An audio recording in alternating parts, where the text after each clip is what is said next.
நம்முடைய திருச்செங்கோடு முதல் ராசிபுரம் வரை 2 வழிச்சாலை 224 கோடி.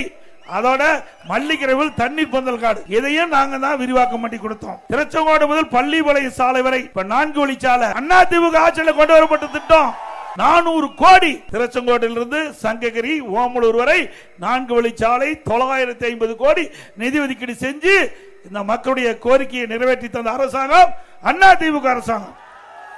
இந்த திருச்செங்கோடு மற்றும் குமராமலையத்தில் கூட்டு குடி திட்டத்தின் மூலமாக இன்றைக்கு பாதுகாக்கப்பட்ட தண்ணீர் வேண்டும் என்று கோரிக்கை வச்சீங்க. உங்களுடைய கோரிக்கையை ஏற்று 400 கோடி மதிப்பீட்டில் அற்புதமான திட்டத்தை நிறைவேற்றி கொடுத்தோம். நான் முதலமைச்சர் இருந்த பொழுது நேரடியாக இந்த திட்டத்திற்கு வந்து இங்கு அடிக்கல் நாட்டினேன். அதை அறிவிக்கப்பட்டு நானே நேரடியாக வந்து திட்டத்துக்கு அடிக்கல் நாட்டப்பட்டு அதை நிறைவேற்றி மக்களுடைய குடிநீர் தாகத்தை தீர்த்த அரசாங்கம் அதிமுக அரசாங்கம்.